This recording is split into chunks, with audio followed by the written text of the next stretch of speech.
They laughed at him at first, not openly, not cruelly, but with the quiet disbelief reserved for people who speak too early about things the world is not ready to hear. He was not shouting on street corners or predicting the end of days. He sat calmly in small rooms, spoke in measured tones, and warned that a quiet fracture was forming beneath the surface of global power. He said it would not begin with missiles or marching armies. It would begin with pressure, economic pressure, diplomatic pressure, and a confrontation in a place most people were not watching. Years before headlines would scream about sudden escalations, frozen alliances, and unexpected clashes in the Western Hemisphere, this modern seer described a moment he called the pivot day. A day when attention would snap southward, a day when rhetoric would harden, a day when the world would realize that old rivalries were being rehearsed in new theaters. He never called himself a prophet. He avoided that word. He preferred observer. But those who listened closely noticed something unsettling. His warnings were not poetic. They were procedural, step by step. Action followed by reaction. Silence followed by shock. He spoke about a powerful northern leader who thrived on confrontation, a man who believed pressure was the purest form of negotiation. He spoke about a southern nation rich in resources but trapped in political isolation, ruled by a figure who mistook endurance for invincibility. And he spoke about a neighboring country that would be forced into the role of unwilling intermediary, pulled into a storm it did not create but could not escape. At the time, these statements felt abstract. Analysts dismissed them as vague. Commentators said similar things had been said for decades, but the seer insisted the timing was different. He said the calendar mattered.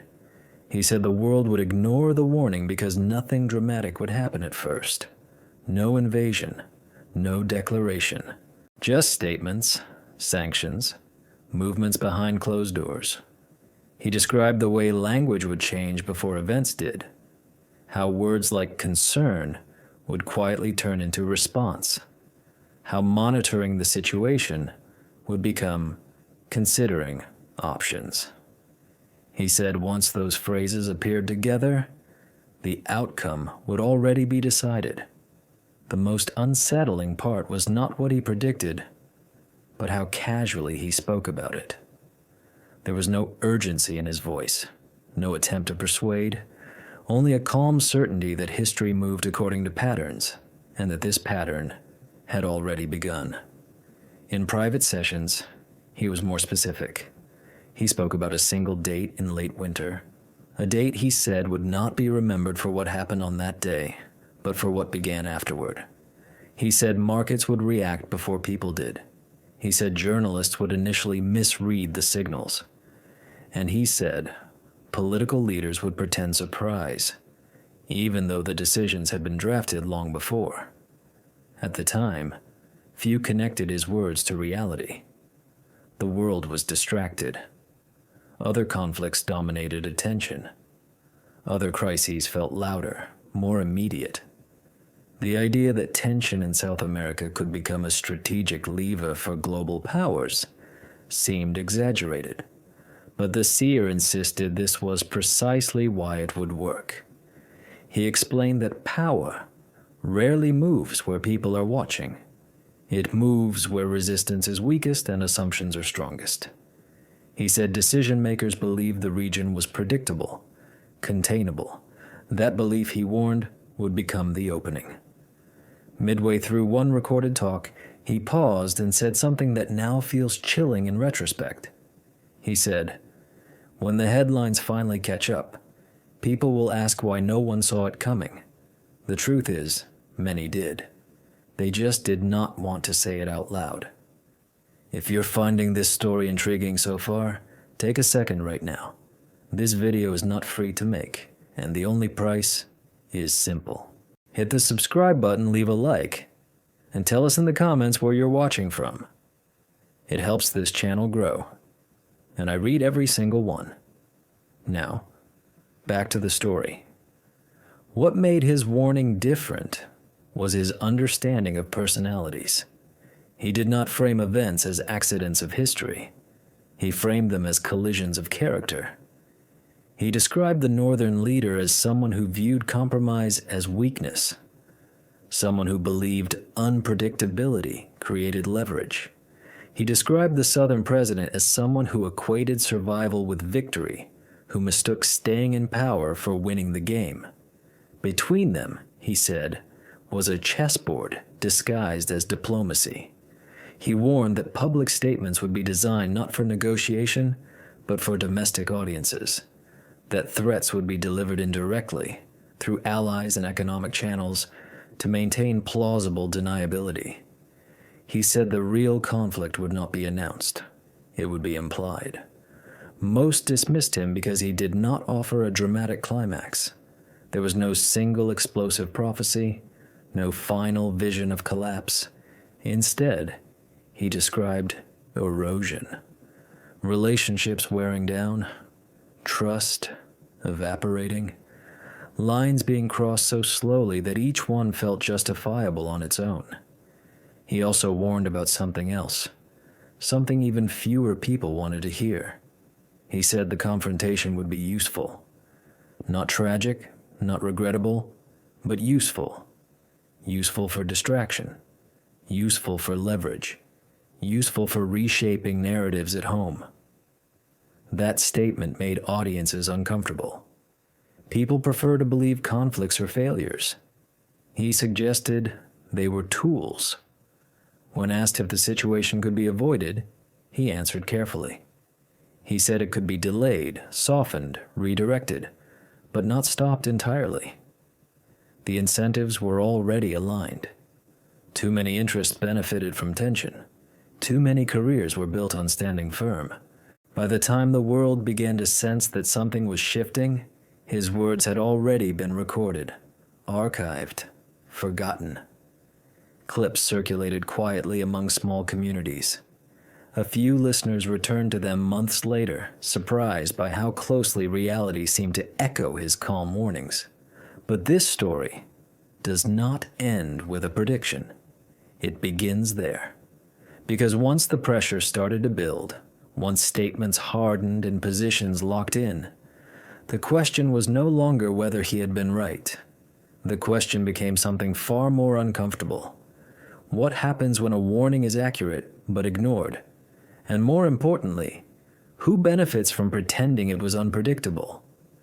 In the next part, we'll follow how those early signals transformed into real consequences, how private strategies became public confrontations, and why that winter date he mentioned still haunts those who remember his words. At first, nothing appeared to change. Press briefings sounded routine. Diplomatic language remained carefully polished, layered with words designed to reassure rather than alarm. Officials spoke of cooperation, regional stability, and mutual respect. To the casual observer, the world looked calm. But beneath the surface, the pattern the seer had described was unfolding with quiet precision. The first shift came not through confrontation, but through absence. Meetings that once happened regularly were delayed, then postponed, then quietly removed from schedules altogether. Joint statements were replaced by unilateral remarks. Advisors stopped using the word partnership and began favoring national interest. These were subtle changes, easy to dismiss unless you were looking for them. The seer had warned that this phase would feel boring. He said people would underestimate it because nothing dramatic would happen on television. No emergency sessions, no raised voices, just silence where dialogue used to exist. At the same time, economic signals began to ripple outward. Markets reacted before politicians acknowledged anything was wrong. Small fluctuations appeared in energy forecasts. Shipping routes were discussed in new terms. Insurance premiums adjusted quietly, not because of events, but because of expectations. Behind closed doors, strategy papers were being revised. The Northern power began testing language, not directly toward its Southern counterpart, but toward surrounding nations. Statements emphasized sovereignty, border security, and responsibility. None of it sounded aggressive on its own, but together, they formed a narrative of justification, a framework in which future actions could be presented as inevitable rather than deliberate. The Southern leadership responded as the seer predicted they would, not with compromise, but with defiance. Public speeches leaned heavily on resilience. Endurance was framed as victory. Any external pressure was portrayed as proof of strength rather than vulnerability. Supporters were reminded that survival itself was success. This exchange of narratives created a feedback loop. Each side spoke past the other, not to persuade, but to reinforce internal legitimacy. The conflict, still unofficial, had become politically useful. Meanwhile, the neighboring nation found itself drawn into the situation in ways it had not anticipated. Geographic reality made neutrality impossible. Trade routes, migration patterns, and security concerns converged. The seer had said this country would be forced into a role it did not seek, becoming a pressure valve between larger forces. And that is exactly what happened. Suddenly, diplomatic visits increased. Delegations arrived with carefully worded proposals. Offers of cooperation came bundled with expectations. Refusing them carried consequences, accepting them carried risks. The nation's leadership attempted balance, but balance is fragile when competing interests pull in opposite directions. Publicly, officials insisted everything was under control. Privately, emergency plans were being updated. What made this phase particularly dangerous was its ambiguity. There was no single moment to point to and say, "This is where it began." Instead, there was accumulation. Small decisions stacked atop one another, each defensible on its own, collectively steering events toward confrontation. The seer had warned about this exact dynamic. He said modern conflicts rarely announce themselves. They emerge through normalization. What once would have been shocking becomes routine through repetition. Media coverage reflected this uncertainty. Some outlets treated developments as routine diplomacy. Others framed them as early warning signs. The lack of consensus dulled public reaction. People moved on quickly, distracted by louder stories elsewhere. But inside government offices, the tone was changing. Language and internal communications hardened. Risk assessments were rewritten. Scenarios that once seemed theoretical were now considered plausible. Military planners were not preparing for war, they insisted. They were ensuring readiness. The distinction mattered politically, but practically, the result was the same. The seer's words resurfaced quietly during this time. Old recordings circulated again, shared among analysts and independent commentators. Listeners noted how accurately he had described the sequence. Not specific events, but behavior. The psychology of escalation. One particular line stood out. He had said, "The most dangerous moment is when everyone believes they are reacting, not acting." As pressure increased, each side framed its moves as responses to provocation, even when those provocations were interpretive rather than factual. This is how conflicts gain momentum without intention. The Northern leader's strategy relied on controlled unpredictability. Just enough uncertainty to keep opponents off balance, not enough to trigger unified resistance. The Southern leadership relied on symbolism and endurance, believing time itself was an ally. Between them, space for de-escalation narrowed. International organizations attempted mediation, but their language lagged behind reality. By the time concerns were formally expressed, positions had already solidified. Offers of dialogue were met with suspicion. Every proposal was examined for hidden advantage. The neighboring country's population began to feel the effects first. Economic pressure translated into rising costs. Border regions experienced increased strain. Social tensions grew quietly, fueled by uncertainty rather than ideology. None of this made headlines at first, and that was the point. The seer had said the true impact would be felt before it was acknowledged, that people would live inside the consequences long before they understood the cause. As winter approached, statements became sharper, diplomatic pauses stretched longer. Observers began to use words like standoff and showdown, though no one could agree on when it had begun. The world was now close to the date the seer had warned about, a date he said would feel ordinary when it arrived, because the real change would not be the event itself. It would be the realization that there was no way back to how things had been before. In the next part, we'll examine that pivotal moment, the day that passed quietly on calendars but permanently altered the trajectory of the situation, and why its significance only became clear afterward. When the day finally arrived, it did not announce itself with sirens or emergency broadcasts. There were no breaking news banners, no dramatic images flooding the screens. Most people woke up, checked their phones, and went about their routines. That ordinariness was exactly what made it dangerous. The seer had said the date would pass quietly. He warned that people would expect spectacle, and therefore miss the significance of restraint. Power, he explained, no longer needed explosions to reshape the world. It only needed alignment. On that morning, official statements were released almost simultaneously across multiple capitals. Each one appeared measured, cautious, and reasonable. None mentioned conflict directly. Instead, they spoke of reassessment, strategic review, and long-term security priorities. The language was technical, even dull, but analysts noticed something unusual.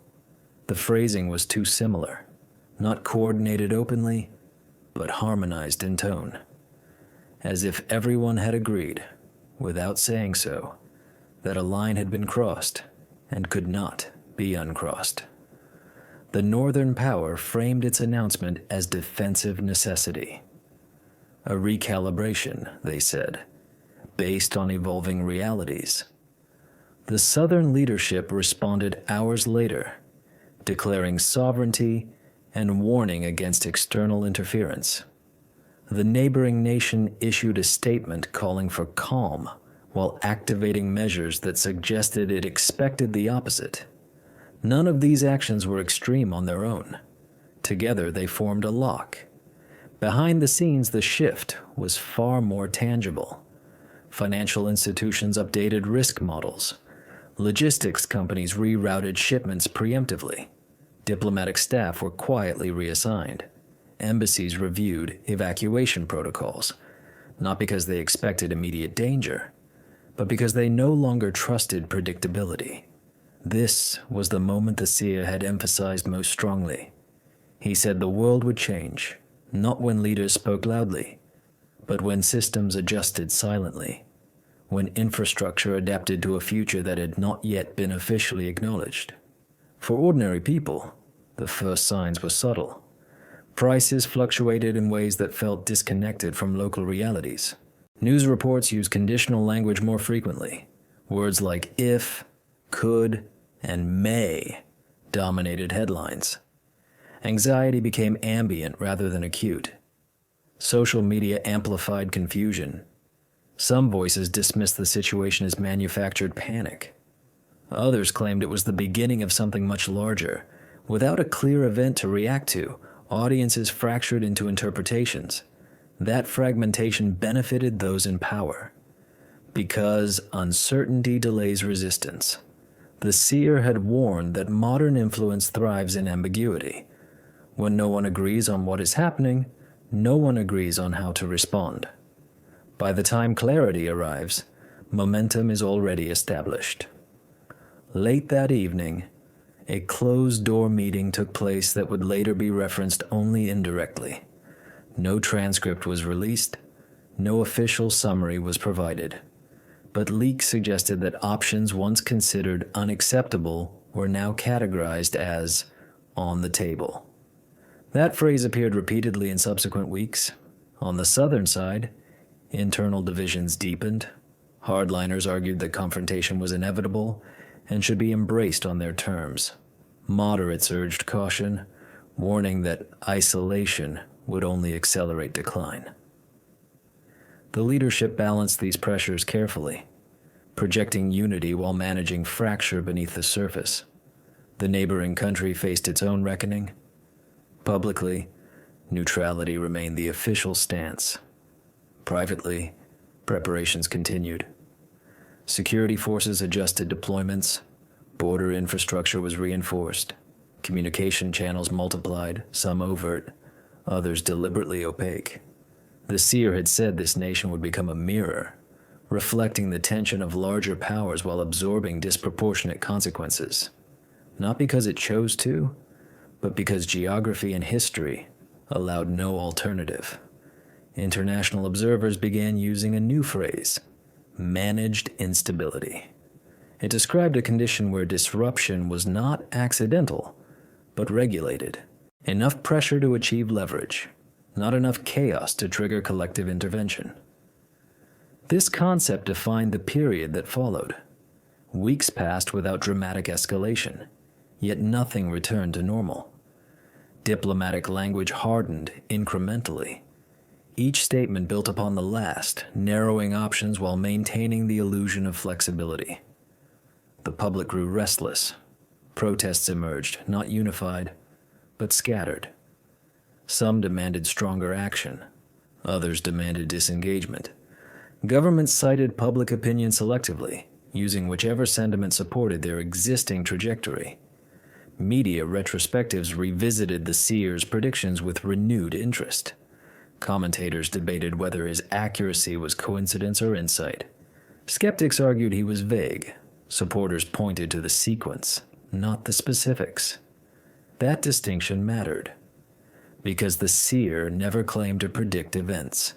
He predicted behavior. He said leaders would frame ambition as necessity, that allies would hesitate until hesitation became position, that rivals would misread restraint as weakness and weakness as opportunity. Most chillingly, he said the moment of no return would not feel like a decision. It would feel like continuation.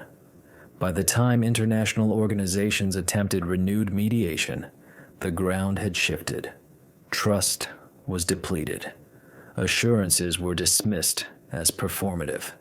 Each side questioned not just the intentions, but the capacity of others to control outcomes.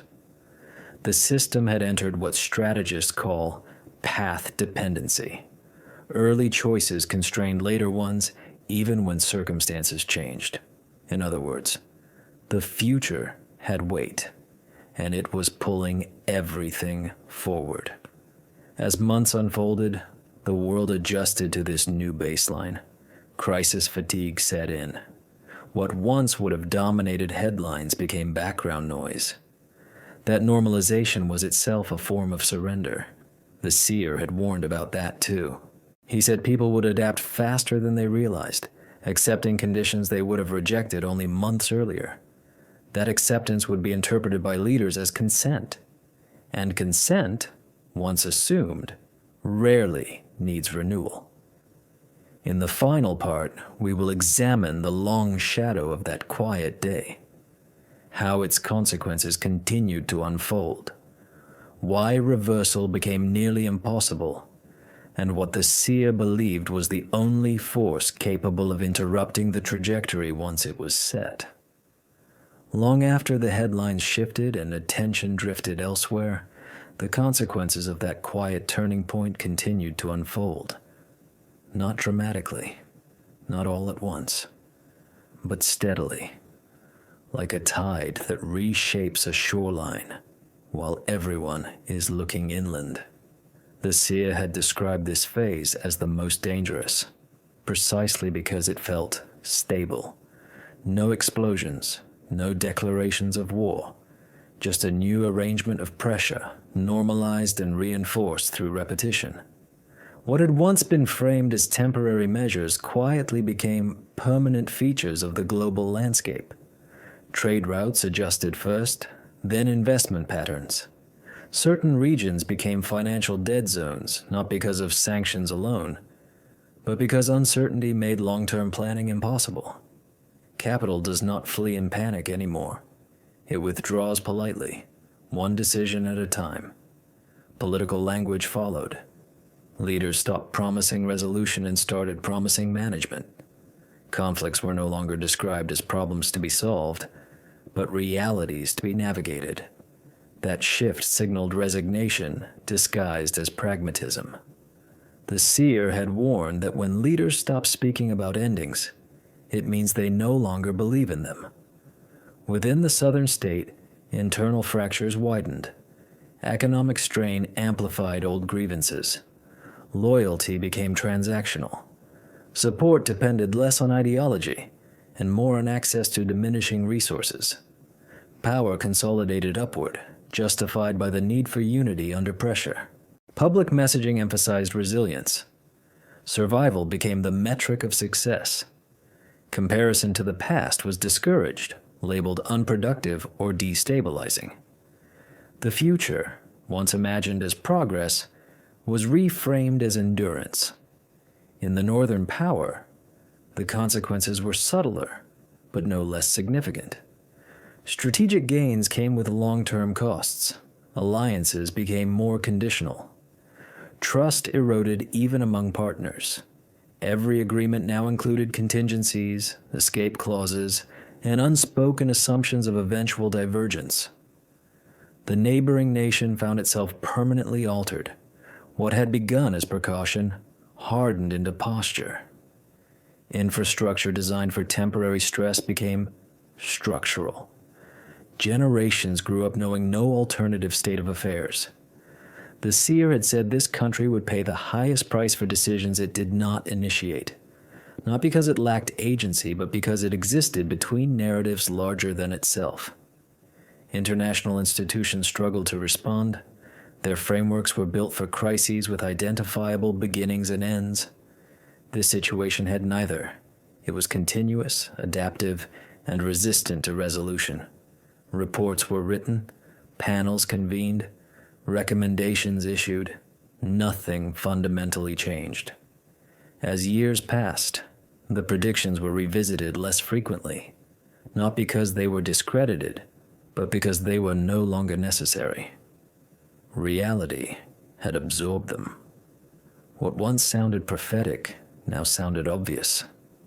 That, the seer believed, was the final stage, when foresight becomes hindsight. In one of his last recorded statements on the subject, he said the greatest misconception about prediction is the belief that knowing the future allows one to avoid it.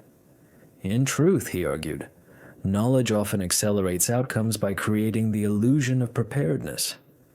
People assume awareness equals control. It rarely does. He maintained that the only force capable of altering such trajectories was not power, nor policy, nor even collective action in its conventional sense. It was attention. Sustained, uncomfortable attention that refuses normalization.